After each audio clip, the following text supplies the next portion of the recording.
nama saya Nur Amira Anli binti Abdullah. Hari ini saya akan kongsikan macam mana saya boleh tertarik dengan Islam. So, dulu I memang environment saya ada ramai kawan-kawan Islam dan saya ada satu kesempatan kenal dengan arwah suami saya. So actually from that kita dah kenal lama, tapi in year macam 2009 kita kenal secara lebih rapat. Dia, I rasa a few months dia terus cakap, dia terus ajak macam dia nak ajak kahwin. So I cakap kalau you bukan Islam mungkin I boleh terus say yes. So I cakap tapi I perlu masa untuk saya belajar mendalami, secara mendalami supaya saya nak tengok saya boleh ikut jadi seorang Islam yang bagus atau tidak. So saya ambil kesempatan pada tahun 2009 saya belajar kursus selama 5 hari khusus untuk mu'alaf. So I pergi kursus tu. After 5 days memang terbuka hati saya sebab satu ceramah yang saya attend, ustazah tu, apa yang ustazah tu cakap memang terbuka hati saya dan saya tak boleh tidur selepas kursus tu. Kenapa tak boleh tidur? Sebab saya takut nanti saya tidur, tak bangun dan saya tak ucap syahadah, tidak diterima oleh Allah. Sangat-sangat takutlah.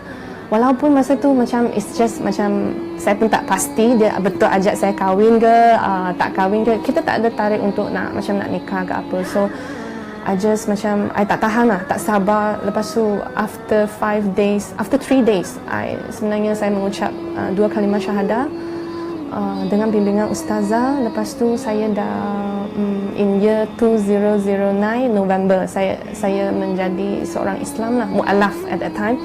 So saya belajar, saya pergi kursus lagi dan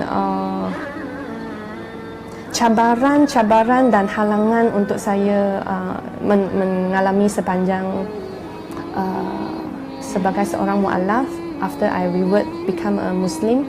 So I think the first one definitely akan family member akan rasa kita dah lain. Lepas tu family member akan rasa kita dah makan tak boleh makan sama. Lepas tu sebab yang first thing I nak berhijab.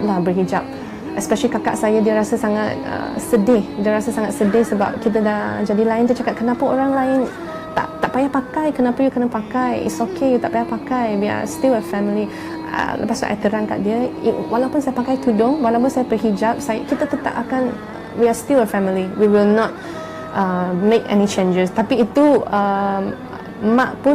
my mom pun tak berapa happy sebab apa yang dia masak, macam-macam dia masak. I cakap I'm not hungry, I dah makan, I kenyang macam tu. Tapi sebenarnya I cakap ni benda-benda ni kita tak boleh makan, kuali kita tak boleh guna kuali sama. So macam I tak sampai hati nak cakap at first, tapi after 3 months I terangkan kepada my mom, walaupun ini bukan benda yang ini bukan dia cakap ni bukan haram. I cakap ya, tapi ini walaupun chicken, ayam kena disembelih. So my mom macam okay, itu kita boleh belilah yang halal. So cakap tapi kuali pun kita tak boleh guna kuali yang sama. So after that sebenarnya my mom sangat-sangat I sangat-sangat touching sampai hari ni. I rasa macam after the next week my mom actually dia beli kuali baru, pinggan mangkuk baru, semua barulah. So memang that is very touched lah. But it takes some times lah for them, for me untuk sebenarnya untuk berubah lah. Lepas tu ada juga yang cabaran sebab dulu kerja kat MAS. Memang lepas saya masuk Islam memang saya nak jaga solat, kalau boleh I nak solat 5 waktu. Pada mula-mula cabaran dia sebab saya tak pandai kan. So saya kumpulkan semua solat.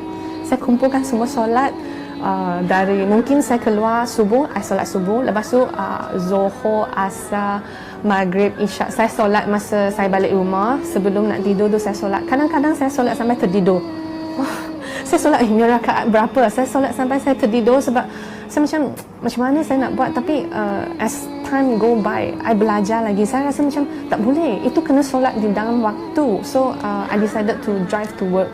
I bawa kereta, lepas tu I parking kereta dekat airport. I solat lah. I try to follow as close as possible. So memang ada satu, not just cabaran, tapi itu turning point. So I cuba, I think itu tahun kedua saya masuk Islam. Tahun kedua saya masuk Islam, I dah cuba dah. I memang tak tahu I boleh jamak, lepas tu I boleh solat Zuhur dengan Asar at that time. Tapi hari tu flight delay. Lepas tu flight delay, bukan I dah jalan secepat mungkin. Lepas tu I pergi remove makeup, I ambil wudu.